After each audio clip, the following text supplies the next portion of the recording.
Gerald Shoemate versus Megan Shoemate. This matter is before the court on the plaintiff's motion for return of children. Ms. Ballas, go ahead. Good morning. Thank you, Your Honor.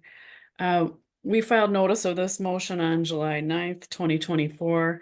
I had an earlier motion before this court, which was seeking the same relief at the time of the filing of the complaint.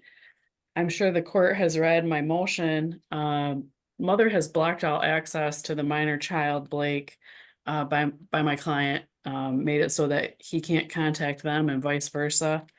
We're asking for the same relief we were seeking earlier, and significant time has passed because the mother refused personal service by a process server for nearly a month since the filing of this case. So some of my facts are a little bit old, but the relief is still the same. Blake should be with his father. He should be granted temporary sole legal custody and physical custody, and the court should set an expedited hearing for this matter on those issues. Okay, thank you. Ms. Shoemate, what's your response? Your Honor, both of my children have lived with me from birth since until Gerald and Zoe moved to Quincy in April.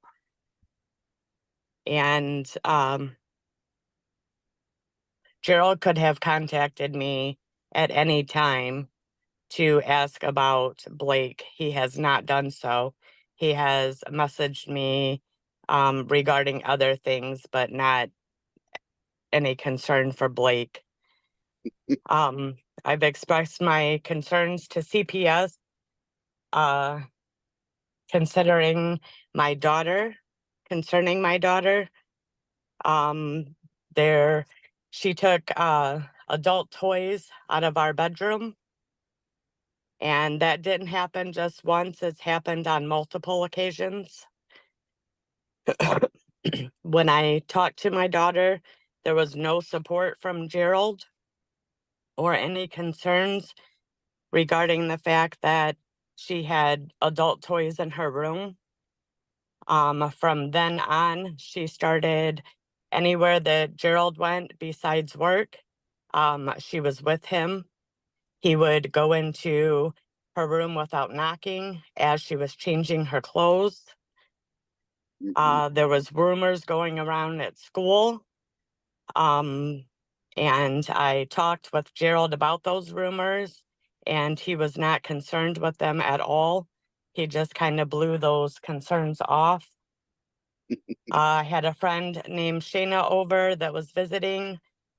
She witnessed Zoe rubbing her feet on her father's legs, in between his legs, up her chest, and in her stomach.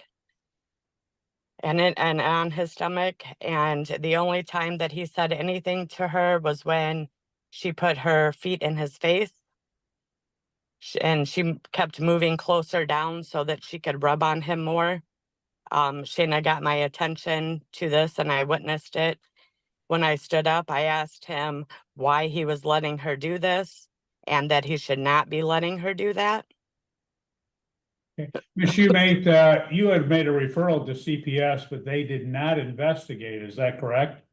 Correct. Well, Okay. they said they investigated, but there was not a true investigation Okay, on well, any. They did not substantiate anything, is it? Correct. Okay. Correct.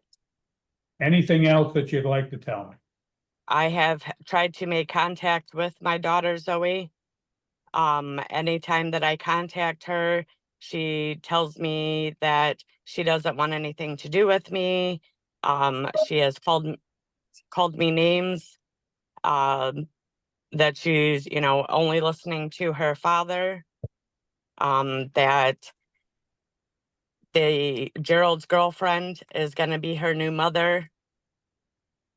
And I have all those text messages, that when they move from where they are currently staying at in a camper, they are buying a house, and they're doing that after the divorce so that I can't get the house.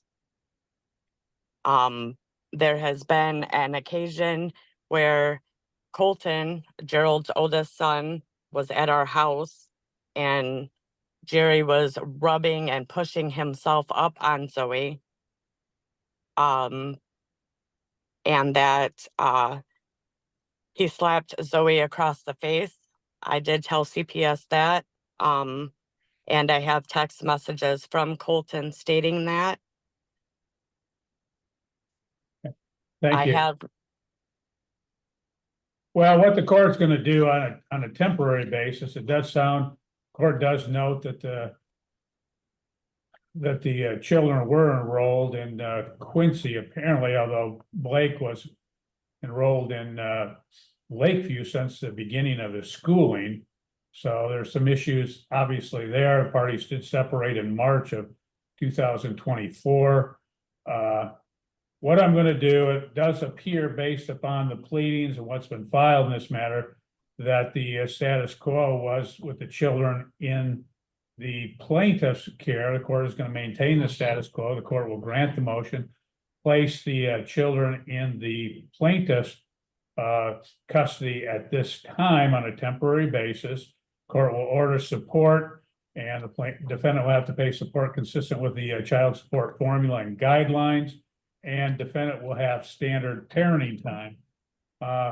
Mr. Schumacher, what that means is that the defendant has parenting time with the child that's in your care. Well, with both of the children, she'll have on an alternating weekend basis, one midweek per week, as well as alternating holidays and et cetera. So you'll have to make sure that that's accomplished, sir.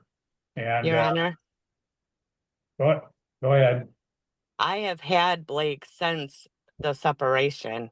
This is not a case of him going back into Gerald's care. I have had him.